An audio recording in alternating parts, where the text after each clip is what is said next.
boa noite. Sejam bem-vindos. Muito obrigada pela participação. Hoje nós estaremos com um bate-papo aí com Guilherme e Ricardo. Guilherme e Ricardo fazem parte do time, são membros da equipe Leite do Reagro, consultores e coordenadores de projeto, além de instrutores de cursos nossos da pecuária leiteira.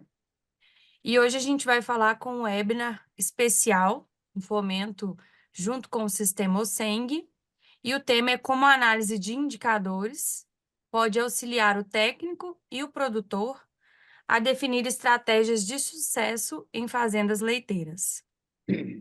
Queria deixar vocês bem confortáveis para fazer perguntas no Q&A, que é essa caixinha de perguntas de balãozinhos aí de conversa, ao longo de toda a palestra, para vocês interagindo. Ao final, a gente vai responder essas perguntas.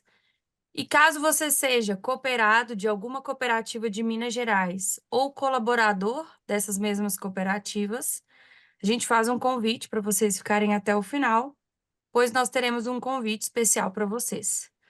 Mas, caso você não se enquadre, fique conosco também para um momento de tirar dúvidas e a gente enriquecer também com as perguntas de vocês. Bom, apresentando um pouco do Reagro, nós somos uma empresa que há quase 22 anos trazemos a educação para o agronegócio, transformando pessoas por meio do conhecimento, mão na massa. Então, a gente, traz um conhecimento aí que ele é muito aplicado e vivenciado na prática. Hoje a gente vai tratar, então, de assuntos que também, são vivenciados com bastante experiência e know-how pelo Guilherme e o Ricardo. Queria convidar vocês dois, então, para poder dar o início. Vamos lá, boa palestra para a gente. Obrigado, Mari. Boa noite a todos. Beleza, Mariana, obrigado. Satisfação estar participando aí, Guilherme. Boa noite a todos, sejam todos aí muito bem-vindos aí ao nosso bate-papo. Vocês estão vendo aí minha tela? Tranquilo, Guilherme, pode ir. Beleza. Bom, pessoal, então o nosso objetivo aqui é conversar sobre como que a análise de indicadores pode auxiliar o técnico e o produtor a definir estratégias de sucesso em fazendas leiteiras. E para mim é muito prazeroso falar sobre esse assunto, porque é algo que eu vivo todos os dias, né? E grande parte do que eu faço hoje eu aprendi com o Ricardo. Então, melhor ainda aí tá com o mestre, né? Tá certo. Mas vamos lá. No final das contas, turma, nosso grande objetivo aqui como consultor de fazenda é gerar mais resultado para o produtor. Então vamos lá. Quais são os objetivos aqui dessa apresentação? Primeiro, mostrar indicadores com forte impacto no resultado econômico das fazendas. Então a gente vai trazer aqui algumas análises que nós fizemos ao longo dos últimos anos aí, correlacionando indicadores zootécnicos com indicadores econômicos das fazendas. Discutir um pouco da atuação do consultor, pensando nesses três pilares: atuação técnica, atuação na área econômica e na área financeira. A gente acredita muito que esses três pilares eles têm que ser coerentes entre si. Muitas vezes a dor do produtor está aqui e nós estamos com um foco muito forte aqui e as coisas às vezes não andam, então acho que é importante a gente entender um pouco desse contexto. Discutir um pouco do papel do consultor no cenário de busca por competitividade e eficiência, uma vez que várias atividades têm ganhado muita importância aí no agronegócio, né? E apresentar alguns cases do quanto que a consultoria pode transformar a vida do produtor. Para a gente pensar aqui nesse cenário de busca por competitividade, a gente trouxe aqui alguns números para a gente ver o quanto que produz cada uma dessas lavouras. Então, os resultados que vocês vão ver aqui agora são resultados de clientes do Reagro, da parte agronômica, de produtores que trabalham com cereais ou com café. Em 2021, o resultado médio dos produtores de cereais, dos clientes do Reagro, foi de R$ 7.800 por hectare ano, com uma variação de R$ 5 a R$ 10.000 por hectare ano. O café, no mesmo ano, entregou R$ 9.900 por hectare ano, com uma variação de R$ 2.600 a R$ 22.500 por hectare. Em 2022, os cereais teve aquele aumento, né, especialmente de preço.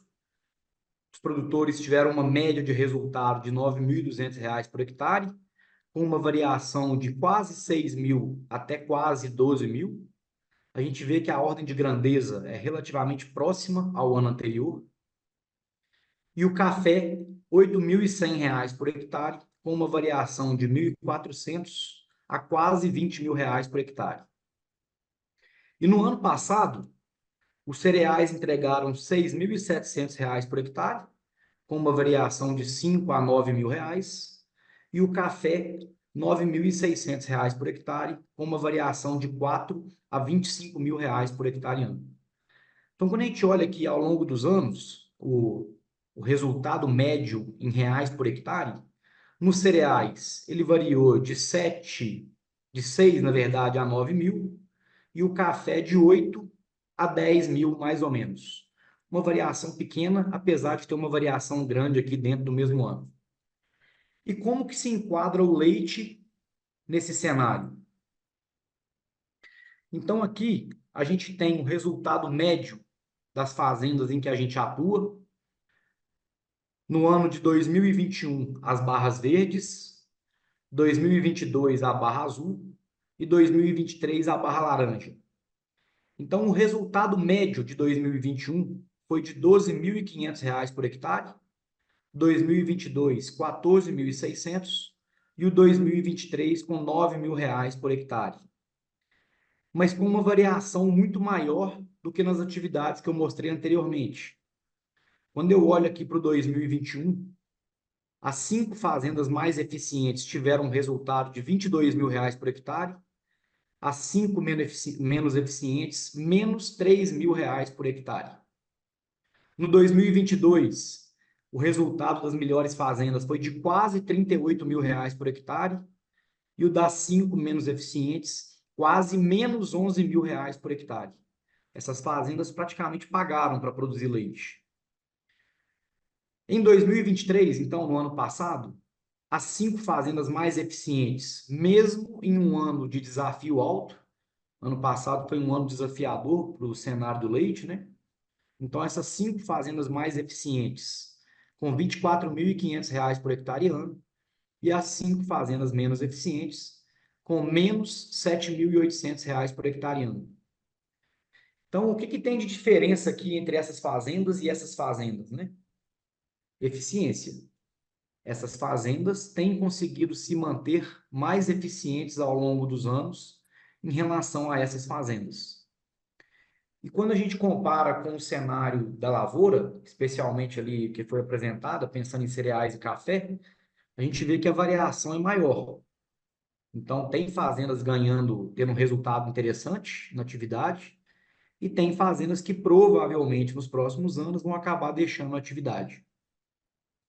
Então, E o isso tem nosso intuito acontecido com aqui, muita frequência, né, Guilherme? Assim, os ineficientes, eles acabam não conseguindo permanecer na atividade por uma questão de competitividade mesmo, né? E sim, tem um ponto legal aí do número aí, né? Que mostra que a atividade leiteira ela é super competitiva, né? A hora que a gente compara aí com a agricultura. Mas realmente a variabilidade é mais alta e se exige um nível de eficiência muito alto para você conseguir o resultado. Realmente, se você for ineficiente, dificilmente você vai ser competitivo com as outras atividades, ou seja, as outras oportunidades para o uso da terra, né? é isso aí. E o objetivo aqui, pessoal, nem é falar que o leite é melhor ou pior do que qualquer outra atividade. Nós estamos simplesmente tentando enxergar como que o leite está aí no cenário em termos de competitividade, e a gente vai tentar encontrar agora oportunidades dentro da propriedade que consigam me levar para esse nível aqui de eficiência na utilização da terra, tá? Existem diversas variáveis a serem consideradas aí nessa história, né? Assim, o leite tem mais capital imobilizado, tem a questão do trabalho em si, mas pensando em remunerar a terra, o leite é uma atividade competitiva. É assim, é uma puta de uma oportunidade, né? Vamos dizer assim, né? Tem que saber usar, né? Isso aí. Afinal, inclusive aqui agora tem uma imagem que eu acho que vai reforçar muito o que nós queremos passar para vocês aqui. Eu, como consultor, tenho conseguido fazer a diferença na vida dos meus clientes? Então, quando eu faço uma visita e vou embora para casa, quanto eu deixei de resultado para ele ali naquele dia? Ou quanto eu consegui deixar claro para ele do que eu entreguei para ele ali em termos de resultado naquele dia? E aí eu vou mostrar para vocês aqui agora duas fotos que inclusive mostram uma propriedade. O produtor está até nos assistindo aí, o Fábio. Um abraço para ele aí. Mas essa foto aqui eu tirei indo embora da fazenda e eu acho que ela reforça muito a mensagem. Aqui, ó, a gente consegue enxergar uma propriedade que produz leite e o entorno, uma área produtora de cereais, né? Então, se essa fazenda não consegue ser eficiente aí na utilização da terra, acaba que o produtor vizinho aqui engole. Agora, se essa fazenda consegue ser eficiente na remuneração da terra, ele acaba conseguindo ali crescer a área dele e crescer na atividade, né? Mas eu acho que é uma foto aqui que ela reforça o quanto que é importante a gente ser eficiente, independente de tamanho. Então, se eu produzo 1.000 litros de leite por dia, ou se eu produzo 10, 15, 20 mil litros de leite por dia, eu preciso ter um resultado interessante por hectare para que eu consiga ser competitivo aqui com outras atividades. E aí aqui tem uma frase que ela até me conforta um pouco, eu acho ela super interessante. O consultor dentro da fazenda, ele direciona a atuação, ele dá o norte. Mas quem imprime a velocidade é a fazenda, é o produtor. E uma vez que a gente entende isso, a gente consegue não se frustrar tanto. Às vezes a gente quer colocar velocidade num determinado processo e a gente acaba desgastando no dia a dia da fazenda, querendo que as coisas aconteçam no nosso tempo, mas na verdade quem imprime a velocidade é o produtor. A gente tenta orientar, passar as recomendações corretas e ele vai colocar cada implementação no tempo dele, né? Algumas reflexões aí. Aumentar a média de leite por vaca é fundamental, porém com um custo alimentar adequado. Minha silagem é de ótima qualidade e a quantidade produzida é necessária e a um custo competitivo. Eu preciso aumentar o conforto das vacas e vou dar conta de pagar a parcela do barracão. Com essa estratégia, eu vou aumentar o número de fêmeas nascidas e eu vou conseguir bancar a recria mais inchada. O que eu quero dizer com essas reflexões aqui, pessoal? Aqueles três pilares, o técnico, o econômico e o financeiro, eles precisam estar casados. A gente precisa ter ciência disso. Eu não quero ter uma fazenda extremamente eficiente, zootecnicamente falando, mas o produtor não dá conta de pagar a parcela do barracão porque ele não se organizou em termos de caixa.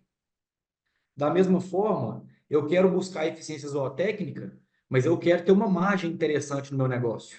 Eu quero que no final do mês lá me sobre X reais por litro de leite. Então, o leite é uma atividade complexa, sim, e a gente precisa ter esses três pilares casados aí no dia a dia.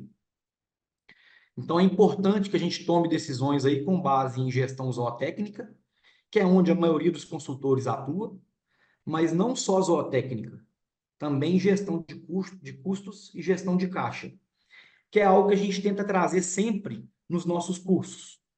Então, quando a gente fala sobre determinado assunto, a gente não quer simplesmente levar recomendações que aumentem a eficiência zootécnica, mas que aumentem a eficiência zootécnica e que sejam viáveis no dia a dia, que são aplicadas no momento correto da fazenda, pensando em caixa. Então, esse aqui é o eixo central, talvez, né? A gente precisa respeitar isso aqui ao máximo. E aí, turma, se fosse possível a gente montar uma equação que prediz o lucro. Para que isso? Para que a gente consiga colocar prioridade naquele setor onde de fato eu vou ter resultado mais rápido.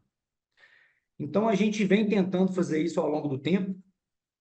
O que nós fizemos aqui foi organizar em banco de dados as informações zootécnicas e econômicas de um tanto de fazenda. Então, a gente tem lá a informação de qual é a média por vaca de cada fazenda, de qual é a taxa de prenhez, o DEL médio, a idade ao primeiro parto, a sobrevivência de bezerras, a mortalidade de vacas, a taxa de reposição, e a gente tem os indicadores econômicos. Qual que é o resultado da fazenda em reais por litro, qual que é o custo alimentar, qual é o RMCA. Então, a gente colocou lá uma série de indicadores zootécnicos e econômicos, e ao final, o que a gente queria responder é: existe algum indicador que tem maior associação com o lucro das fazendas ou não? E aí foi interessante essa análise, porque quando a gente monta esse modelo estatístico, a gente coloca lá um tanto de parâmetro e o programa nos diz se aquele parâmetro tem ou não associação com lucro, e aqueles que têm menor predição no lucro, a gente vai retirando do modelo até que ao final a gente tem lá o que a gente chama de modelo final, que é o modelo que melhor se adequa para responder aqui a essa pergunta. E aí, ao final dessa análise, a gente teve aqui alguns indicadores com maior associação estatística com o lucro das fazendas. O primeiro deles é o RMCA. O que é o RMCA? Receita menos custo alimentar. Então, dando um exemplo, se eu tenho uma vaca que produz 30 litros de leite de média e o leite naquele momento está em R$ 2, então essa vaca me gera uma receita de R$ 60 por dia. Se a dieta dessa vaca me custa R$ 30, 60 menos 30, eu tenho um RMCA de 30. Ou seja, pagando a comida da vaca, o que me sobra para pagar as demais contas da fazenda? Isso é o RMCA. E o RMCA, ele ficou no modelo final. Ele tem uma associação forte aqui com o lucro das fazendas. E o que quer dizer esse valor aqui? Para cada R$ 1 de aumento no meu RMCA, eu aumento em 1 centavo por litro de leite o lucro desse universo aqui de fazendas. Taxa de prenhez foi outro indicador importante aqui nesse modelo estatístico. Então, ele teve aqui uma associação estatística com lucro, e para cada 1 ponto percentual de aumento na minha taxa de prenhez, eu aumentei em 8 centavos por litro de leite a margem dessas fazendas. Aqui nós estamos falando de um universo de aproximadamente 40 fazendas, que representam aí mais ou menos 500 mil litros de leite por dia. Taxa de reposição, que é mortalidade de vacas mais descarte de vacas, também sobrou aqui no modelo final e com um efeito quadrático e negativo, que quer dizer que existe um ponto ótimo de reposição. Eu não quero trabalhar com taxa de reposição nem muito alta e nem muito baixa. Preço de leite também foi importante. Para cada 1 centavo de aumento no meu preço de leite, desculpa, para cada 10 centavos de aumento no preço de leite, eu aumentei aqui em 3 centavos por litro de leite a margem do negócio. E teve um efeito quadrático de taxa de prenhez que eu queria mostrar para vocês em gráfico, que talvez fique mais claro de entender, tá? E Então aí, aqui, ó, Guilherme, oi, tem alguns indicadores aí, mas na verdade esses são os indicadores macro, vamos dizer assim, analisados, né? Mas você tem uma série de outros indicadores que você pode aprofundar mais para atingir esses objetivos. Então, o RMCA, por exemplo, né? Ele vai estar relacionado qualquer coisa que eu colocar na fazenda, manejo ou uma tecnologia que aumente leite, que aumente a eficiência da vaca, vai mexer no RMCA. Então, tem isso uma aí, série de indicadores que você pode analisar na fazenda que vão afetar o RMCA, obviamente, e isso vai te gerar resultado. E isso vale para a taxa de prenhez que está aí, que é outro indicador macro, vale para a taxa de reposição. E isso vai ser uma cascata de análise que o consultor vai ter que destrinchar o número para tomar uma decisão no final do dia, né? é isso aí. E aí, para representar aqui o que que é esse efeito quadrático da taxa de prenhez, para ficar mais claro, o que eu quero dizer, gente? Aqui eu tenho cada uma das fazendas que entraram nessa análise. Nesse eixo eu tenho a taxa de prenhez e nesse eixo eu tenho o lucro predito em reais por litro. Na medida que eu ando para a direita aqui, na medida que eu aumento a taxa de prenhez, eu aumento o lucro dessas fazendas. De forma que, a partir dos 30% de taxa de prenhez, não tem mais aumento nesse lucro. É como se ele estabilizasse. Ou seja, nessa base de dados, eu tenho máxima eficiência produtiva a partir dos 30% de taxa de prenhez. Ah, Guilherme, então quer dizer que você não gostaria de ter uma fazenda com 40% de taxa de prenhez? Não, eu queria os 40% de taxa de prenhez. Por quê? Com 40% de taxa de prenhez, eu acabo produzindo mais bezerras, eu acabo tendo mais prenhezes, o que me permite fazer uma seleção genética mais intensa, por exemplo. Mas pensando em eficiência produtiva das vacas, provavelmente acima dos 30%, os ganhos são irrisórios. Eu provavelmente não vou aumentar leite acima disso, é o que eu estou querendo dizer, tá? Então, isso que quer dizer aqui aquele efeito quadrático. E aí, o que que a gente fez aqui agora? A gente trouxe algumas análises, e a gente pode fazer de diversas formas diferentes, não existe uma receita de bolo aqui agora, para cada um daqueles indicadores que nós encontramos lá como indicadores importantes na predição do lucro das fazendas. E aí, o primeiro caso que eu queria trazer aqui é um caso de eficiência reprodutiva, que, inclusive, pela primeira vez eu vou apresentar aqui para o dono do caso, né? Que é o Hercílio. Eu, inclusive, tenho que contar a história do Hercílio aqui, que eu acho que é super interessante. Então, o que que foi feito aqui? Ó? Em 2022, dia 12 de março, o Hercílio fez contato comigo por telefone. O Hercílio é um veterinário do Paraná, que inclusive nós criamos uma grande amizade desde então. E ele me ligou, entrou em contato comigo, pedindo uma ajuda para analisar os dados de algumas fazendas que ele trabalhava. Então, de 12 de março até 22 de agosto, que foi a primeira visita que eu fiz nessas propriedades com ele, a gente fez uma série de reuniões à distância, analisando os números das fazendas, tentando encontrar oportunidades. E depois eu voltei lá na região dele no dia 2 de fevereiro de 2023, ano passado. E nesse intervalo, a gente vinha discutindo os indicadores para avaliar como é que eles vinham se comportando. De forma macro, duas ações principais foram sugeridas nessas propriedades. A primeira, definição da estratégia para a primeira inseminação pós-parto, e no caso dessas fazendas, elas passaram a protocolar vacas semanalmente para a primeira inseminação pós-parto apenas, mesmo com as visitas do Hercílio não sendo semanais. E uma segunda ação sugerida que foi o uso do bastão de cera para identificação de cio de retorno. Então, foram duas grandes ações que, ao meu ver, fizeram toda a diferença.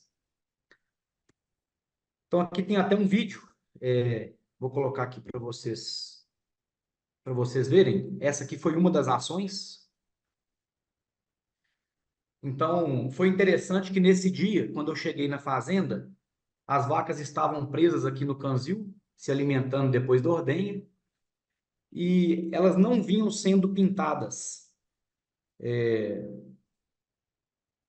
Então, quando eu cheguei, eu conversei com o proprietário, que é o Fábio. Falei, Fábio, você tem aí um bastão de cera para me emprestar? Ele me emprestou o bastão de cera. Eu peguei o bastão e pintei essas vacas. E aí, coincidentemente, nesse dia, ele não tinha identificado nenhuma vaca em cio, mas a segunda vaca aqui da linha estava em cio. E aí nós filmamos essa vaca, ele viu como é que via cio por meio do bastão. E de lá para cá, ele vem utilizando a ferramenta do bastão, não só ele, mas os demais clientes que o Hercílio atende. E aí depois eu pedi para o Hercílio para pintar essas vacas aqui, para a gente gravar quanto tempo que ele gastaria para fazer esse manejo. E aí, no final das contas, ele pintou todo mundo, eram aproximadamente 40 vacas, a ordem de grandeza é essa, e gastou mais ou menos 1 minuto e meio. A mensagem é, depois desse dia, a fazenda comprou a ideia, internalizou o processo, e aí quando eu voltei na fazenda dia 2 de fevereiro de 2023, isso aqui foi o que a gente encontrou. Então aqui eu tenho os números do dia 1º de janeiro até o dia 21 de agosto. Essa fazenda tinha 11% de taxa de prenhez, com uma taxa de serviço bem baixa. E aí no dia 2 de fevereiro, a taxa de serviço do dia agosto até fevereiro tinha subido muito, mantendo uma concepção próxima, e a taxa de prenhez saiu de 11% para 28%, o que é uma mudança de realidade. Mas o que é interessante aqui? Quando eu voltei em fevereiro, essas vacas que começaram a emprenhar numa velocidade maior desde agosto, elas ainda eram vacas prenhes. Então, não teve ainda nenhuma mudança perceptível lá de forma clara em relação ao volume de leite, em relação à média por vaca. Ou seja, o número de partos não aumentou ainda. Mas para tentar mostrar lá no dia para o Hercílio que de fato a mudança iria gerar resultado, o que a gente fez? Nós olhamos para o estoque de animais de um ano atrás. Então, do dia 2 de fevereiro de 2022 e o dia 2 de fevereiro de 2023.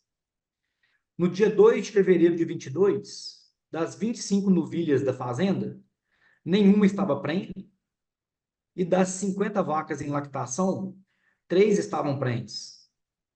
E naquele dia, que eu estava na fazenda lá, dia 2 de fevereiro de 23, das 15 novilhas que essa fazenda possuía, 13 estavam prenhas, e das 40 vacas em lactação, 24 estavam prenhas.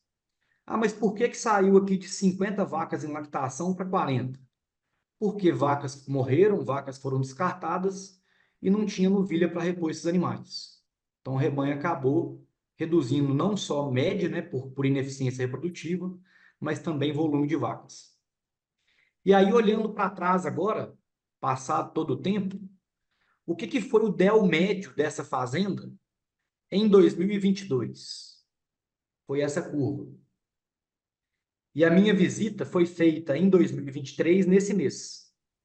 Quando eu olho para trás agora, o 2023, ó, o DEL médio relativamente próximo aqui de 2022, e a partir de maio, junho, esse DEL caiu muito, e depois ele voltou aqui para casa dos 160 dias, que é um número muito bom.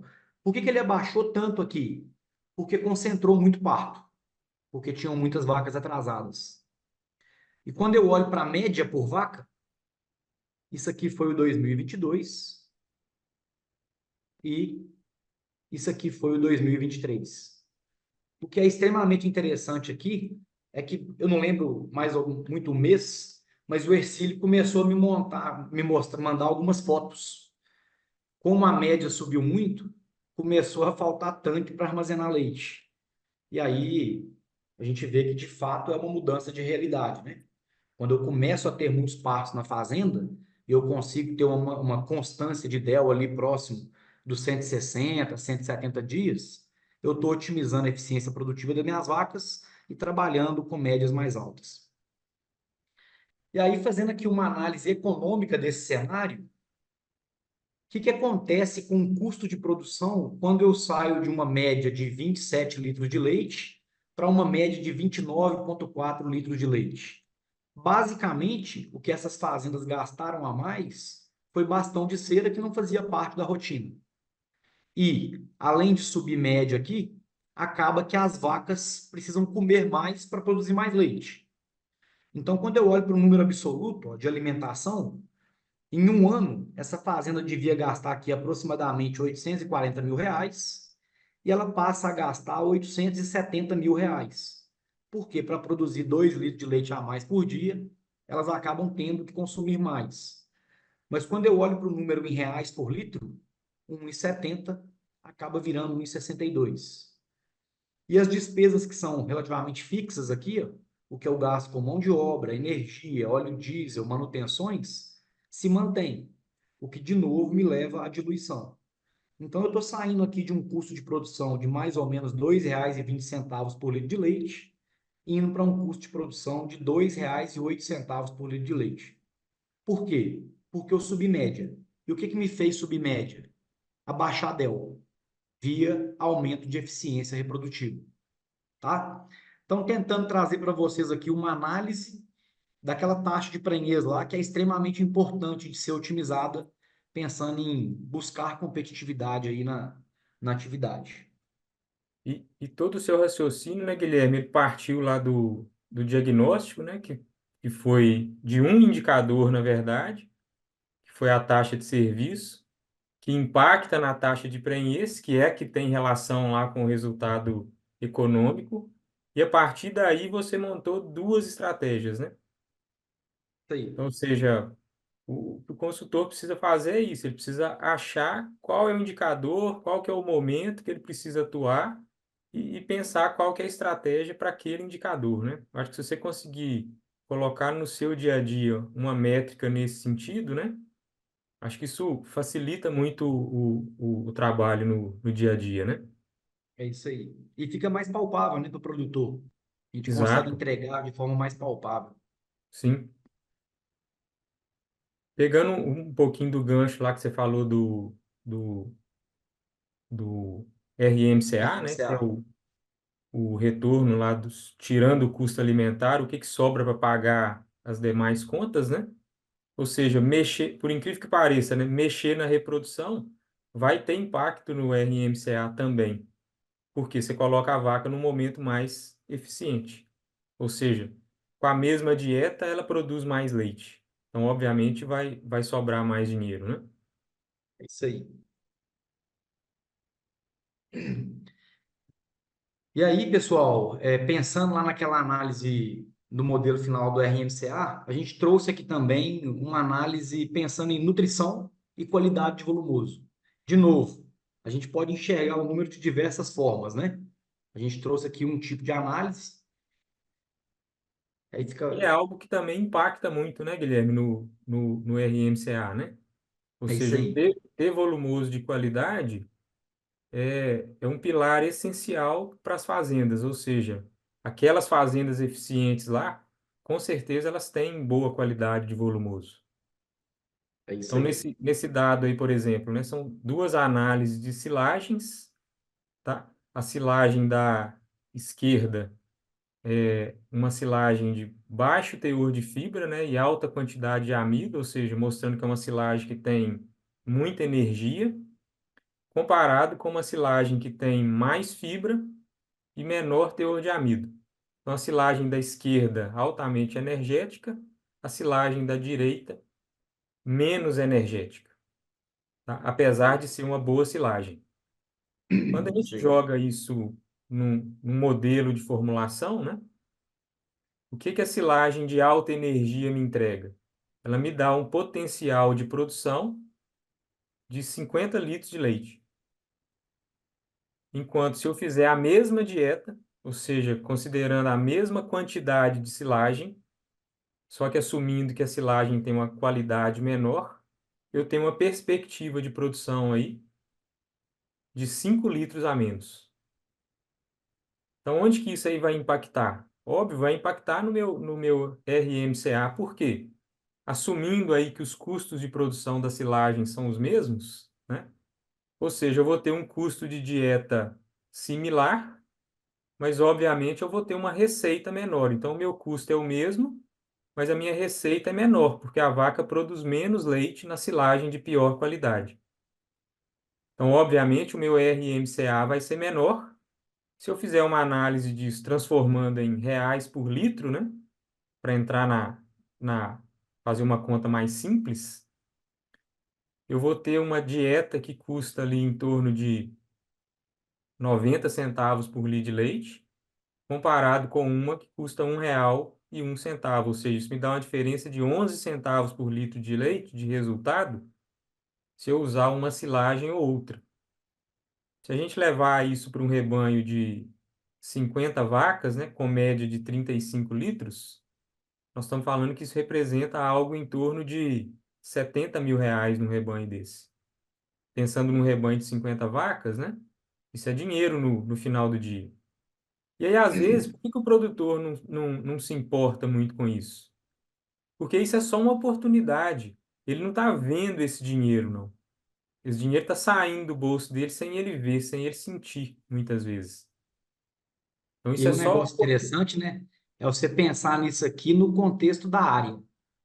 Uma fazenda de 50 vacas, sei lá, teria que estimar aqui a área que ela usaria para produzir leite. Mas se eu divido esses R$ 70.000 pela área que ela usa para produzir leite, a gente está falando lá em 1.000, 2.000, R$ 500 por hectare ano de oportunidade, né? Que você tá deixando de ganhar. Aí Isso muitos aí. podem estar se perguntando, aí, tudo bem, se eu fizer uma silagem de pior qualidade, eu posso fazer uma correção dessa dieta, tá? Pode. Só que a gente tem que lembrar que a gente tem algumas limitações. A gente não consegue corrigir 100%. Eu posso, por exemplo, falar assim, a silagem está com baixo amido, eu vou colocar mais amido nessa silagem, porque eu posso comprar grão, eu posso fazer um milho úmido, né? Só que a gente tem que lembrar que a silagem, ela não é só o amido.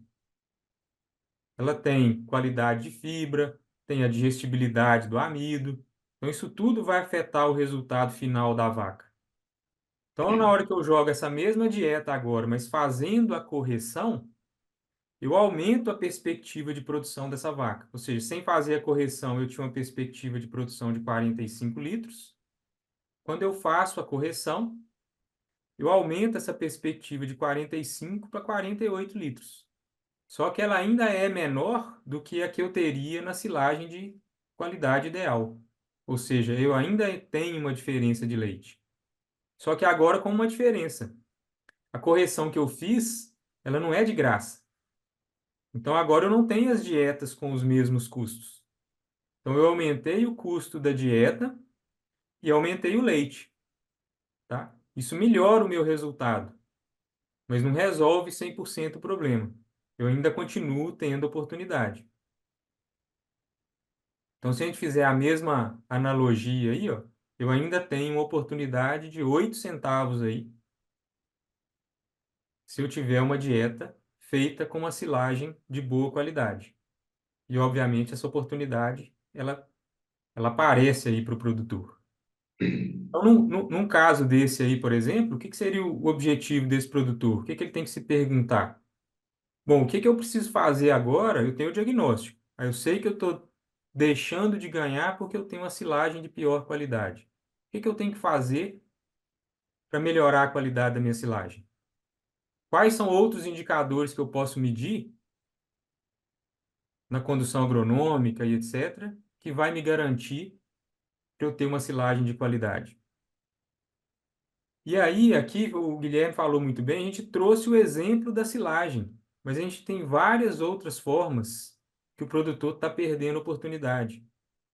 Então, eu tenho estresse calórico, pode fazer isso, ou seja, eu posso estar dando a mesma dieta lá, mas se eu estou numa situação de estresse calórico severo, a gente sabe que essa vaca muda o perfil metabólico dela e muda a partição de uso do nutriente.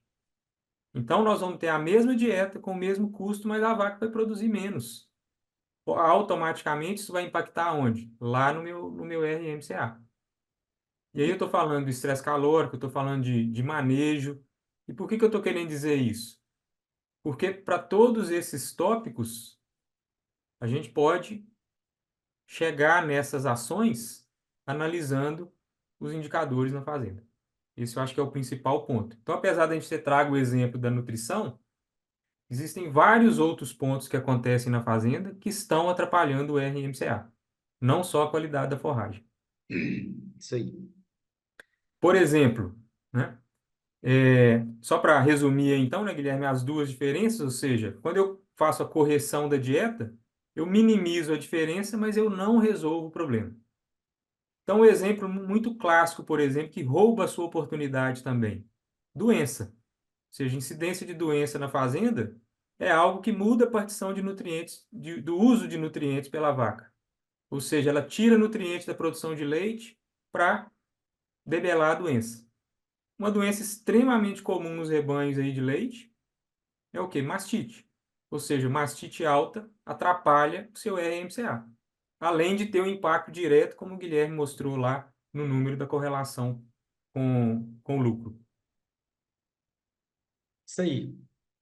Aí, pessoal, seguindo aqui então, naquele modelo final que eu mostrei para vocês lá, além de taxa de prenhez e além do RMCA, e vocês viram que tanto taxa de prenhez quanto o RMCA são multivariáveis, né? Tem diversos fatores que interferem.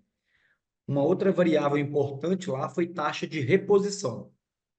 E aí, tentando trazer aqui uma análise de um indicador que tem importância lá na reposição, morte de vaca e descarte de vacas, que são os indicadores de mastite. Então, a mastite, além de impactar no RMCA, como o Ricardo comentou, existem os efeitos diretos das perdas por mastite. E aí eu tenho aqui, ó, cada pontinho desse aqui é uma fazenda. Aqui a gente tem o resultado operacional dessas fazendas, em reais por litro. E aqui a prevalência de mastite subclínica. E o que a gente está vendo aqui? Ó? Na medida que eu aumento a prevalência de mastite subclínica, eu reduzo o meu resultado em reais por litro. Eu reduzo a minha margem. Tá? Aqui a gente tem a prevalência de mastite subclínica média de um subgrupo de fazendas que a gente trabalha. E essa prevalência ela tem diminuído aqui com o tempo. De forma que nós buscamos trabalhar abaixo dos 20% de prevalência. Nesse universo de fazendas, nós estamos falando de 14.200 vacas, de forma que, com essa prevalência média, nós temos 4.900 vacas produzindo 21 litros de leite de média e 9.200 vacas produzindo 27,7 litros de leite de média. Então, nós estamos falando em 6,6 litros de leite a menos nas vacas que estão com CCS elevado. Quando eu avalio essas fazendas como sendo uma só, eu estou falando aqui de 35 fazendas, elas totalizam 14 mil vacas. Se eu somo a área de cada uma das fazendas, eu estou falando em 8.300 hectares, desculpa, que daria uma média de aproximadamente 240 hectares por fazenda. Quando eu penso num cenário de abaixar a prevalência de 35% para 20% de prevalência, eu estaria falando em 2.000 vacas produzindo 6,6 litros de leite a mais por dia. O que isso aqui representaria? Uma oportunidade de produzir 5 milhões de litros de leite a mais por ano, ou 614 litros por hectare ano a mais, ou R$ 1.200 por hectare ano de lucro a mais, na média, para essas fazendas. Tá? Então, é uma grande oportunidade que muitas vezes o produtor nem enxerga, até porque nem todas as fazendas fazem análise individual de CCS mensalmente. Muitas não fazem. E acaba que a gente não enxerga essa oportunidade. E talvez por isso não gere tanto desconforto. Pensando aqui na mastite clínica, e aí nós estamos olhando aqui para a mastite clínica até 30 dias pós-parto apenas, tá? Pensando somente no período de transição, essa é a prevalência de mastite clínica nos primeiros 30 dias pós-parto, desde 2018 até 2023. Então, essa prevalência ela tem abaixado nessas fazendas, e a média de produção das vacas que tiveram pelo menos um dia de grumo nos primeiros 30 dias pós-parto foi de 25,5 litros, enquanto a média de produção das vacas que nunca tiveram grumo, pelo menos nos primeiros 30 dias pós-parto, foi de 28 litros de leite. Nós estamos falando aqui, pessoal, de um universo de 2,6 milhões de controles leiteiros, 59 mil partos avaliados ao longo desses anos aqui. E aí, o que representa isso? Nós estamos falando em produzir 2.000 litros de leite a mais por dia. Então, num cenário com 10% de prevalência, ou de incidência nos primeiros 30 dias pós-parto, a gente está falando de uma produção de 411 mil litros dia. Quando eu abaixo essa incidência para 5%, nós estamos aumentando em 2.000 litros de leite por dia a produção de leite, como se todas as fazendas fossem uma só. 2.000 litros em 365 dias são 730 mil litros de leite no ano. A R$ 2,50 o preço do leite, nós estamos falando em R$ 1.800.000. Como a vaca vai ter que produzir mais leite, ela vai ter que consumir mais para produzir esse leite a mais que ela produz, e aí nós estamos usando aqui uma conversão alimentar de 2 litros por quilo de matéria seca, essa vaca vai ter que consumir 365 mil quilos de matéria seca a mais no ano para produzir 731 mil litros de leite a mais no ano. Se eu pensar nessa matéria seca a R$ 1,25 o quilo, eu gastaria 457 mil reais a mais no ano para produzir esse leite, o que me geraria um lucro de 1.300.000 reais de dinheiro, como se essas fazendas fossem uma só, aquelas 35 fazendas. Se eu divido esse dinheiro pelo volume de leite no ano que essas fazendas produzem, eu estou falando aqui em 1 centavo por litro de leite de oportunidade. Então, de grãozinho em grãozinho, a gente vai mexendo na margem da fazenda. Quando a gente olha para a mastite clínica e subclínica, a gente vê que, pelo menos o sentimento é que a mastite subclínica ela gera muito mais impacto aqui do que a mastite clínica. Então, em resumo, pessoal, preço de leite é extremamente importante. E vocês viram que no modelo final o preço de leite estava lá. Só que a gente não gerencia preço de leite. E existe um caminhão de oportunidades da porteira para dentro que impactam muito no resultado do negócio. Esse é o nosso grande objetivo aqui quando a gente está trabalhando, tentando entregar mais resultado para as fazendas. Ter método para acompanhar os resultados é extremamente importante. Muitas vezes nós estamos passando por cima da oportunidade na fazenda e nós não estamos enxergando o que está acontecendo. A gente tem inúmeros exemplos para falar sobre isso. E muitas vezes, quando a gente senta com um produtor e começa a discutir um indicador ali, a gente vai vendo as oportunidades e a coisa começa a ficar mais clara, e a gente começa a gerar demanda lá para fora para a turma ir checar o que está acontecendo. Inconformismo com ineficiência é extremamente importante. Não adianta nada eu ir lá ver um número que está pior, que está ruim, precisa ser melhorado e me conformar com ele e não querer resolvê-lo. Então, esse desconforto ele precisa ser gerado na gente para que a gente consiga melhorar o desempenho da fazenda. O que a gente E tenta nesse muito é ponto aí, né, buscar referência. Guilherme, eu acho que assim, é importante o consultor ter muita resiliência, porque às vezes tem números que a gente não vai conseguir mudar ele de uma semana para outra, né? O Guilherme deu um exemplo aí, né? Não é um número que você muda para outra, você vê que tem uma cronologia na ação. Então, é muito importante que o consultor ele tenha essa resiliência de saber que as coisas acontecem num determinado ritmo, né? Lógico que para algumas mudanças precisam ser mais rápidas, mas tem outros números que eles vão demorar mais tempo mesmo, porque requer mais coisa, requer mais trabalho. Então, e aí é importante você estar sempre motivado, né? Que é esse inconformismo que eu acho que o Guilherme tá colocando aí de forma muito interessante, né? Ou seja, fica em cima do problema, não sai dele não enquanto você não resolver. E às vezes você vai ter que resiliência porque os problemas eles demoram, né? Tem problema que para você resolver precisa antes resolver outros problemas, né? Igual, por exemplo, tem produtor que tem problema de caixa. Às vezes o Guilherme deu um exemplo, né? Eu preciso resolver primeiro o problema de caixa para depois ter definir uma forma de atuação. Então essa resiliência aí eu acho que é bem importante do consultor levar consigo isso aí. Isso aí. Buscar referência de resultados sempre atualizados. E aí a gente tenta muito, gente, não só comparar fazendas parecidas, mas tentar olhar para o histórico das fazendas para acompanhar a evolução do quanto que essas fazendas têm melhorado. Fizemos uma determinada ação, funcionou ou não funcionou? Se sim, vamos manter o processo. Se não, vamos repensar aí. Ser bom agricultor é premissa. Dificilmente nós vamos encontrar uma fazenda com aquele nível de eficiência que nós vimos lá, de 38 mil reais por hectare, não sendo bom agricultor. Então é extremamente importante isso aqui. Nós vimos que RMCA tem uma importância grande aqui no negócio e dificilmente nós vamos ter RMCA bom, competitivo, não sendo bom agricultor. E um último ponto, que ter visão holística, ou seja, ter uma visão do todo, é fundamental. Os aspectos técnicos, econômicos e financeiros precisam fazer sentido. Muitas vezes, a atuação do consultor ela se baseia unicamente em aspectos técnicos. E aí eu tento implantar uma série de ferramentas, de tecnologias, mas o produtor está sofrendo muitas vezes no financeiro. Ele está lá sem dinheiro para fazer o caixa girar no dia a dia.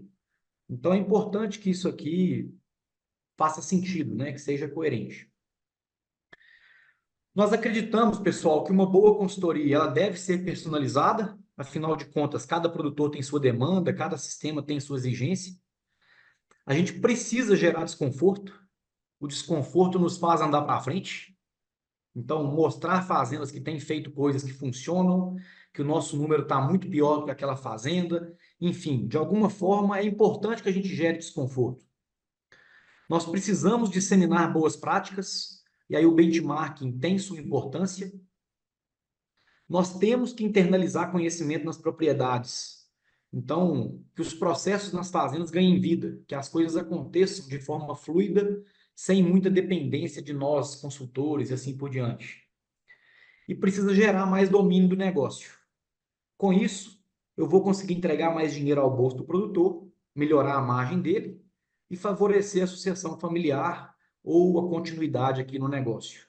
Especialmente no cenário aí onde outras atividades têm sido extremamente competitivas.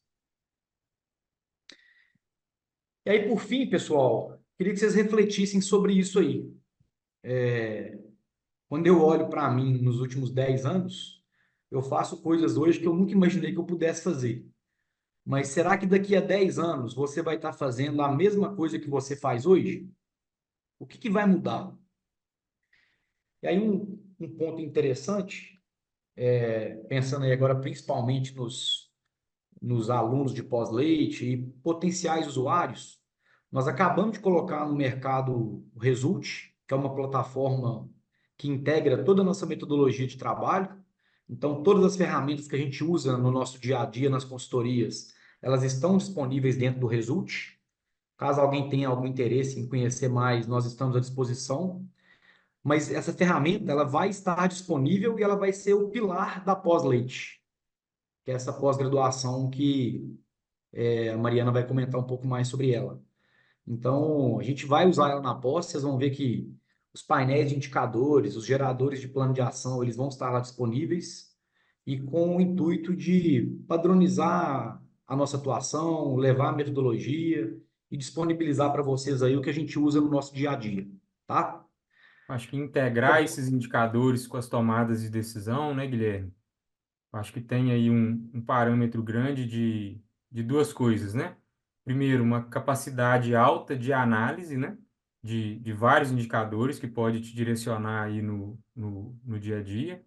E, além disso, uma possibilidade grande de fazer uma análise comparativa, né? Onde que eu estou? O que que é? Porque não adianta só ter o indicador, né?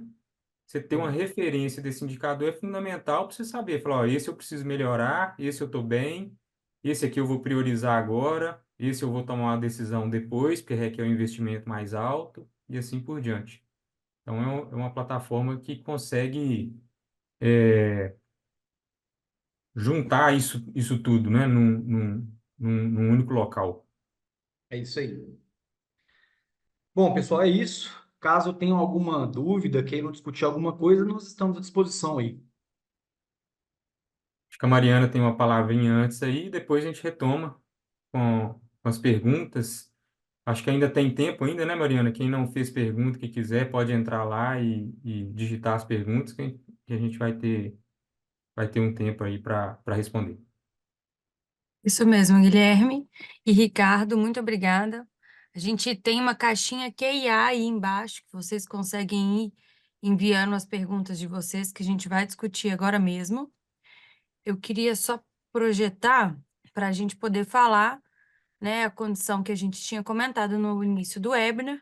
Então, este webinar foi promovido pelo Reagro, em conjunto ao Sistema OSENG, pois a OSENG está trazendo uma oportunidade para cooperados e colaboradores de cooperativas de Minas Gerais. Então, caso você se enquadre em uma dessas classificações, a OSENG está subsidiando 70% do valor da pós-graduação em pecuária leiteira, presencial em Belo Horizonte, para vocês. E essa pós, pessoal, caso você não seja, né, dessa classificação, vocês possam conhecer um pouco mais sobre ela. Tudo que foi tratado aqui, parte dela, a gente quer trazer para que o técnico saia capaz de promover junto aos seus produtores, junto à propriedade que eles atuarem. Então, o foco sempre de desenvolvimento do técnico é trazer esse olhar de gerenciamento estratégico nas propriedades. A grande e boa notícia é que, caso você seja de Minas Gerais, você pode chamar aqui nesse QR Code a Joana Teixeira, que ela está à disposição para tirar as dúvidas. A gente está aí com um grande índice de interessados nessa turma, mas caso não seja para essa, a gente encaminha também o portfólio. Então, hoje, em todos os nossos cursos, nós somos mais de 37 mil alunos treinados, envolvendo mais de 400 projetos em fazendas, e hoje o time do Guilherme, do Ricardo, os membros da equipe Leite, atendem propriedades que somadas são mais de 1 milhão de litros de leite por dia. Então, tudo isso aqui para a gente trazer o know-how e a propriedade de condição da gente estar formando e capacitando em conjunto pessoas aí, né, na estratégia leiteira. Então, essa pós-graduação, tratando aí de cooperados e colaboradores de Minas, ela vai ser presencial em Belo Horizonte, ela é focada para colaborador e cooperado, e você precisa ser graduado para estar matriculado em um curso de especialização, tá? Carga horária são 360 horas, e o início da aula agora já mês que vem, 20 e 21 de agosto, previsto, mais uma vez em Belo Horizonte. Então, vou deixar aqui na tela mais alguns segundinhos o QR Code da Joana. Eu vou colocar o WhatsApp dela também no chat. Vocês podem chamá-la enquanto a gente vai respondendo as perguntas. Não saiam, que a gente vai enriquecer um pouco mais a conversa agora com as dúvidas. E, por favor, contribuam mais uma vez na caixinha QIA, né, para que a gente possa trazer aqui para o Guilherme e para o Ricardo, para a gente tratar um pouco mais disso. Tá joia? Eu também estou à disposição, tendo dúvidas porventura quanto à questão da pós. O Ricardo está aqui, o Guilherme também, para nos apoiar e esclarecer. Combinado? A gente vai ter um questionário, né, Bel? Não sei se você vai colocar aí na tela e se aparece para a gente, mas esse questionário para vocês avaliarem também o nosso webinar, por gentileza, é importante para a gente, para a continuidade do trabalho. Guilherme e Ricardo, a gente está com algumas perguntas aqui interessantes. Queria saber com você se a gente pode começar. Bel, por favor. Vamos lá. Pode sim. Enquanto vocês começam, eu vou colocar a pergunta que vai aparecer na tela de todos vocês, viu? Tá, joia. Obrigada, Isabel. Pessoal, vocês vão avaliando, vocês vão tirando dúvidas com a Joane e a gente vai discutindo aqui, vocês deixam um áudio aí. Bom, a gente teve algumas perguntas legais, eu vou começar aqui pela do Antônio, tá? Eu acho que sai da tela, não, sai não. Bom, o Antônio perguntou, Guilherme e Ricardo, essa diferença de reais por hectare entre as fazendas, é possível associar esse parâmetro ao tamanho da propriedade? Tem alguma relação entre tamanho da área e rentabilidade da atividade? Se não, quais alguns desses fatores explicam essa relação? Já que repete, fica à vontade. Você quer falar primeiro aí, Ricardo? Ou quer que eu fale? Pode tocar. Bom, Acho que você Antônio, comentou isso lá no início, né? essa foi uma das perguntas que a gente quis responder quando a gente rodou aquela análise que eu apresentei para vocês lá. E o volume de leite produzido por dia foi uma das primeiras variáveis que saiu do modelo. Nós não conseguimos enxergar associação entre volume de leite produzido por dia e margem em reais por litro, tá? O que isso quer dizer? Fazendas menores e fazendas maiores tiveram margens em reais por litro parecidas. O que é algo importante ali que a gente faz naquele número para torná-los comparáveis? Somente a receita vinda de venda de leite e descarte de vacas entra na análise, e no caso do custo, a gente tira, recria excedente. Na verdade, algumas fazendas elas precisam até ter mais recria do que elas têm. Mas a gente trabalha ali com um conceito de recria necessária para reposição. Então, aquele número em reais por litro é o negócio leite mesmo. Então, a minha visão, né, para você, nós não vimos associação entre leite produzido por dia e margem, beleza? Qual foi a outra pergunta, Mariana? Esqueci. É Ele se, perguntou, pode ir, Ricardo. não, é se isso existir, né? Se tem algum fator que explica isso, ou seja, se existir essa diferença, o que que explicaria essa diferença, né? Na mesma Sim. pergunta. Um ponto Então, importante para ele aí, né, Guilherme, que assim, essas informações que a gente está trazendo aí, elas são verdadeiras para o banco de dados analisados, isso né? aí. Então, o que extrapola ao banco de dados analisados, a gente pode às vezes fazer uma analogia, né? Mas a gente não pode afirmar que isso é válido para 100% das realidades, né? Agora, algo que eu acho que é assim, super interessante ser comentado. Uma fazenda que produzia, se eu não me engano, 1.800, 1.700 litros de leite por dia, no ano de 2022, foi a terceira fazenda com melhor resultado em reais por hectare do nosso banco de dados. Então, Para ter uma referência, né? nesse universo de fazendas que nós estamos apresentando para vocês, tem fazendas de 1.000 litros de leite por dia, ou um pouco menos, e tem fazendas com 50 mil litros de leite por dia. E aí, em 2022, teve uma fazenda que produz 1.700 litros de leite por dia, que o resultado dela foi superior a R$ 20.000 por hectare ano. Então, foi uma fazenda que teve um resultado extraordinário. E aí, essa fazenda tem as características dela, né? Assim, inerentes a ela, de mão de obra, de produção de comida, de eficiência na utilização dos insumos, de desempenho zootécnico. É, assim, é Perfeito. muito difícil, né, cravar uma escala mínima, né? Provavelmente ela existe, mas eu não sei se, pelo menos eu não tenho conhecimento se existe algum dado mostrando esse número, né? Falar assim, para eu ser eficiente, eu preciso produzir no mínimo tantos litros de leite, né? Maravilha, pessoal. O Aloysio trouxe aqui também uma dúvida. Ele é de Constantina, no Rio Grande do Sul. Obrigada, Aloysio. Ele perguntou: considerando que o KD de amido vai melhorando com o passar do tempo ensilado, tem algum trabalho apresentando as perdas em ter que abrir o silo precocemente, em não dar um bom tempo para essa silagem de milho melhorar o KD de amido? Acho que na parte da...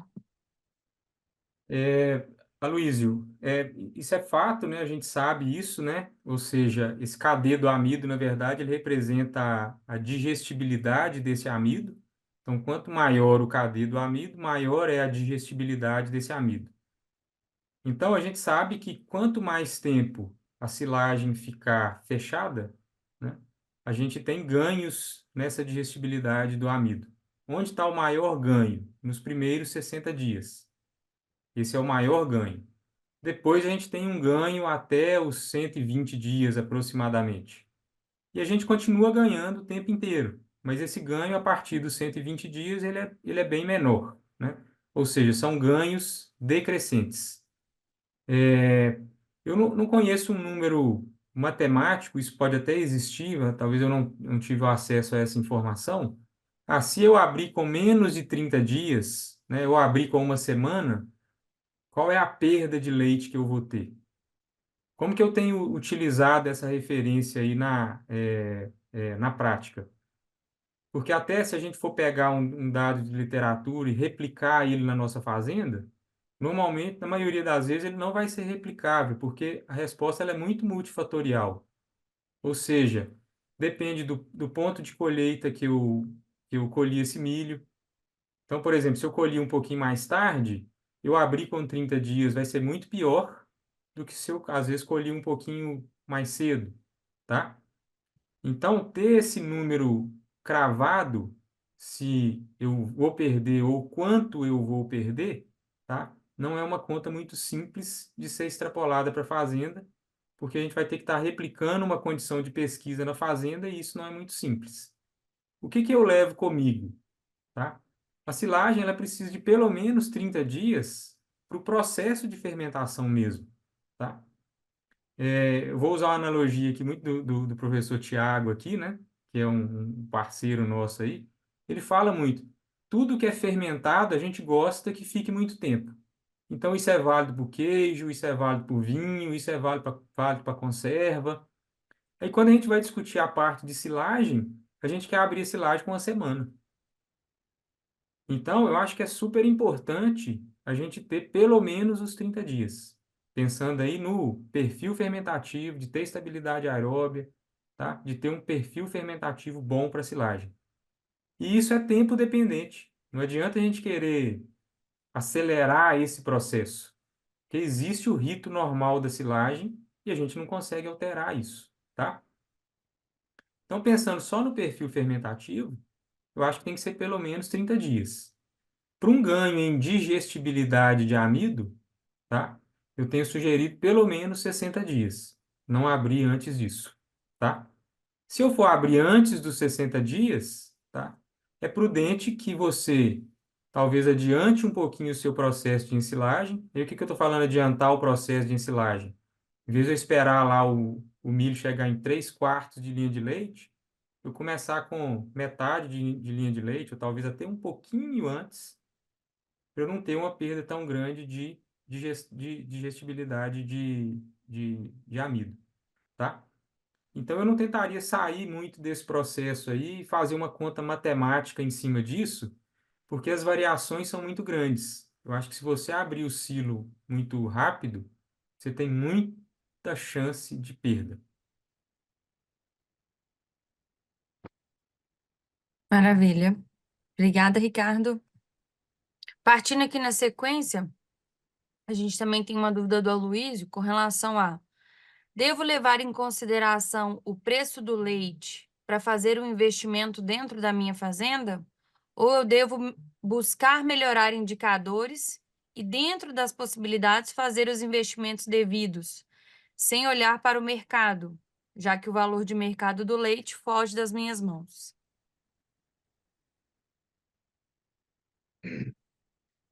Quer falar aí, Ricardo? Eu vou usar muito a lógica nossa que a gente tem usado nos nossos projetos, né? Realmente, o que o Luiz falou aí é muito complexo você tentar prever o mercado, né? Ainda mais no mundo de hoje aí, com a velocidade de informação, né? É, tanto de player que tem no mercado, cada um com as suas estratégias, né? E aí, quando eu falo player, eu falo as indústrias, os países, né? Então, cada um tem a sua estratégia. É muito difícil você colocar isso tudo e ter uma análise assertiva do que vai ser o mercado do leite, né? Então, pensando num projeto, eu sempre gosto de pensar também no projeto de longo prazo. O que que eu acredito dessa atividade num cenário de longo prazo? E aí a gente tem usado até para fazer as nossas análises aí de viabilidade, a gente tem usado não um cenário tão pessimista, né? Ou seja, eu estou num momento ruim do leite aqui agora, eu vou usar o preço do leite mais baixo possível, né? Você não vai conseguir viabilidade nisso. E também não usar o preço do leite tão otimista. Então, é um preço de leite que represente um mercado aí num dado momento. E aí sim, você partindo dessa premissa, obviamente você vai direcionar aí seus investimentos, né? Mas claro que não independente do preço do leite. Então é muito importante, e o Brasil assim, é muito grande, né? Então a gente tem, o mercado não é o mesmo em todas as regiões. Então eu sugiro você fazer uma análise legal aí do que é o preço médio que represente o mercado da sua região, né? Perfeito, maravilha. Tem uma Guilherme, se pergunta aqui quiser do... complementar aí, Guilherme, fica à vontade aí. Beleza, acho que é bem isso mesmo. Combinado. Pessoal, tem uma pergunta do Dilson aqui, que ele também vai falar nessa questão de aporte, porque ele perguntou se a gente já analisou, já foi feito trabalhos sobre fazendas que passaram a usar robôs. e quais os resultados financeiros a partir disso. Acho que, além disso, a gente pode complementar, trazendo aqui a visão de necessidade de fazendas que precisam fazer aporte, implementações para ter retorno financeiro, ou se são práticas ali mais simples que também podem trazer. Ele perguntou especificamente no robô, mas se vocês quiserem complementar com outras implementações também, instalação, enfim. O que eu tenho para dizer sobre isso? Nessa base de dados aí que a gente analisou, não tem nenhuma fazenda que usa robô, mas o que que eu penso sobre qualquer tecnologia, independente se seja robô ou alguma estratégia de manejo? Eu sempre faço a pergunta do como que essa conta se paga. Então, eu sempre tento pensar dessa forma. De alguma forma, o robô precisa gerar, não sei se média mais alta, redução de mão de obra, alguma coisa ele tem que entregar de diferente do que uma ordenha convencional. E aí eu acho que a análise tem que ser feita muito em cima disso.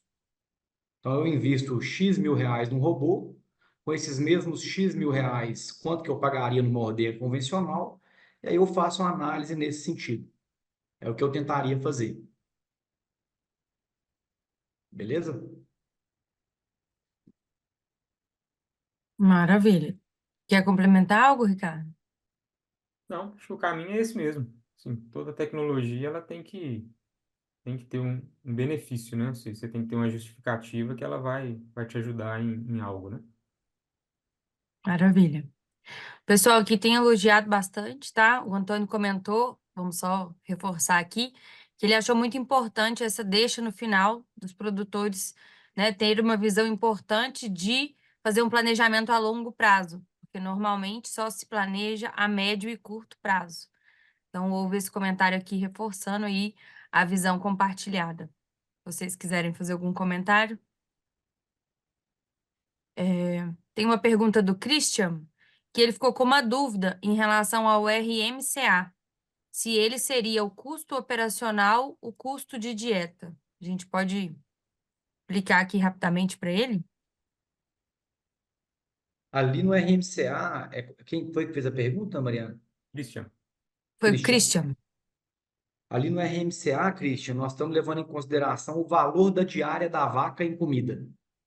Então, se a diária dela me custa R$ 30, ela me gera uma receita de R$ 60, eu tenho um RMCA de 60 menos 30, 30. Então, é valor em custo da diária em reais mesmo. Beleza. Muito obrigada. Bom, a gente teve uma pergunta aqui, que ela não foi identificada, mas vamos ver se vocês conseguem complementar também. Queria que vocês comentassem sobre quais os erros mais comuns que os produtores cometem ao analisar os indicadores e como podemos evitá-los. Sai aí, cara. eu acho que talvez para mim, assim, o principal, né, em primeira ordem, talvez é não olhar para os indicadores. Acho que ainda tem muitos produtores, né, que não têm essa cultura, né? Às vezes até pela dificuldade, porque assim, para analisar indicadores, você precisa ter uma estrutura por trás disso, né? Eu preciso coletar a informação bem coletada, depois eu preciso processar isso bem processado. Então, eu acho que às vezes o produtor não compra isso às vezes, né? Então, esse é o primeiro ponto. E depois, às vezes, aquilo que o Guilherme falou, não ter o inconformismo, né? O número está lá, ele está na sua frente e a fazenda, às vezes, não está tomando decisão em cima daqueles indicadores que estão disponíveis. Eu listaria esses dois pontos. E muitas vezes argumenta que não tem tempo, né? E eu acho que um ponto extremamente importante aí também é padronização. Mesmo em fazendas onde a gente julgava que a coleta de informações e a análise de dados ela é legal, interessante, muitas vezes a gente pula para dentro lá para tentar enxergar e a gente vê que tem muita falha. E quando a gente tem falha nesse processo, a gente começa a olhar para números mentirosos. E aí, quando eu olho para um número mentiroso, é importante que você tenha senso crítico e falar, cara, isso aqui não faz sentido. isso aqui não está coerente com o que eu estou vendo. Então, acho que tem esse contexto aí para pensar também. Perfeitamente. E o como esse projeto que você comentou, né, Guilherme, do Result, a gente tem trazido aí conscientização das pessoas para que, além da gente estar coletando dados de forma coerente, como o Ricardo comentou que pode ser um desafio, a gente analisar e tomar ação à frente deles, né? Então, o Result vem aí para padronizar a forma de atuar e, a partir da análise da coleta à análise de dados. Então, o Result vem aí para complementar bastante isso também. Eu queria deixar vocês aqui partindo para o final, a gente normalmente não se estende para mais de 1 hora e meia, né? Foi muito rico, agradecer vocês, mas eu queria deixar antes da gente encerrar que o Ricardo e o Guilherme pudessem trazer aí uma mensagem final. A gente teve aí um público, né, interessante hoje, estão aqui conosco até agora, então todo mundo aqui agradeço vocês. Ricardo, Guilherme, por favor, tragam aí um reforço da nossa fala e do que eles podem levar de mensagem aí para essa semana e para os próximos dias. Bom, eu vou aproveitar aqui a minha deixa aqui e vou ajudar em duas questões ali que ficaram para trás. Uma, né, acho que ele não se identificou, me perguntou qual que é a melhor estratégia, a estratégia de sucessão familiar mais eficiente que a gente tem visto nas fazendas de leite. Eu tenho visto é a fazenda que dá dinheiro. A fazenda que dá dinheiro simplifica a sucessão familiar. E assim, todo mundo pode gostar de um tanto de coisa diferente, mas 90% das pessoas gostam de um negócio eficiente, né? Um negócio sustentável, que gere dinheiro, né? E que promova crescimento. Então, eu acho que fazer sucessão alimentar, sucessão familiar, tem que ter um negócio eficiente. E aí a outra pergunta é Só para, como... Ricardo, deixa eu só complementar essa fala sua da sucessão familiar, que eu Aham, concordo demais com o que você falou, mas eu acho que é fundamental que o projeto tenha perspectiva. Muitas vezes, a pessoa que está ali prestes a passar pelo processo de sucessão, ela não vê perspectiva de crescimento. E quando eu falo crescimento, não é simplesmente produzir mais leite, mas ela não enxerga mais caminhos para o negócio. E tem diversas possibilidades, né? sim. Então, acho que a palavra perspectiva na sucessão familiar faz sentido para mim também. Sim. Não, lógico que tem N outras nuances aí no processo, né? Mas eu acho que ter um negócio eficiente, para mim, é premissa básica para ter sucessão de forma macro, né? Pensando no leite como uma atividade global, vamos falar assim, né? E o outro ponto, Mariana, que eu acho que eu concluo a minha fala aí, é a pergunta dele em relação a o que os produtores estão se os produtores estão evoluindo, né, dentro do contexto. Eu acho que sim, né? Não todos da mesma maneira. Eu acho que a gente conseguiu trazer vários exemplos aqui, né, do nosso banco de dados. E esse, inclusive, é um dos motivos, é a nossa essência, que é tentar replicar isso que a gente tem visto, ou seja, essa atividade leiteira que traz resultado, esse produtor que está satisfeito, replicar isso para que isso permeie aí e outros produtores tenham a mesma oportunidade de estar nesse patamar também de eficiência que permita fazer uma sucessão familiar, por exemplo. Muito bom, Ricardo, desculpa. Estava agradecendo aqui, Guilherme. Você quer trazer aí uma mensagem final, pontuar de alguma forma, deixando aí o pessoal que está aqui conosco o exercício aí da palestra também?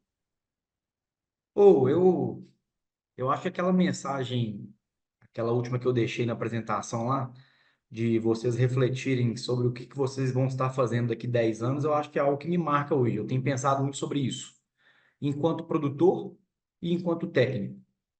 Então, acho que a gente tem muita tecnologia, muita ferramenta disponível no mercado, nós temos que ter sabedoria para usá-las no momento correto, nas fazendas corretas, mas eu acho que é isso, cara, assim, o indicador é importante? Ele é um pedaço do negócio, mas existem muitas outras coisas que são extremamente importantes. Então, todo dia eu tenho parado para olhar lá para os dados do Result, por exemplo, E um negócio que me marca muito, e a gente tem tentado fazer muito isso, que é correlacionar lá os processos da fazenda, estabelecendo notas para os processos que a fazenda desempenha e com os indicadores daquele setor. E é impressionante o quanto que as fazendas que de fato fazem o que tem que ser feito, elas têm um desempenho melhor. É meio óbvio isso, e muitas pessoas me perguntam, ou quando você vai numa fazenda fora do Brasil, o que que você vê de diferente? Eu sempre falei, nada. Elas simplesmente fazem o que tem que ser feito. É fácil ter acesso a tudo que está disponível. Então, eu acho que nós temos que fazer isso aí, fazer o arroz com feijão muito bem feito, além de ter a análise de indicadores, né? Perfeito. Bom, pessoal, agradeço vocês, todos que estiveram aqui conosco até esse momento. Agradeço o Ricardo, Guilherme, pela disponibilidade e tempo de partilhar um pouco do conhecimento com a gente. Queria deixar mais uma vez a gente à disposição para sanar qualquer dúvida que surgir daqui para frente, para também deixar o contato da Joana aí no último minuto, se quiserem chamar ela pelo WhatsApp para a gente esclarecer as dúvidas com relação à pós-graduação, que a gente está ofertando com benefícios junto ao SENG, então, para colaboradores de cooperativas e cooperados de Minas. Eu vi aqui sua mensagem, Elmo. Obrigada. Fico feliz de saber que você ia ser um participante conosco, mas deslocou para Santa Catarina.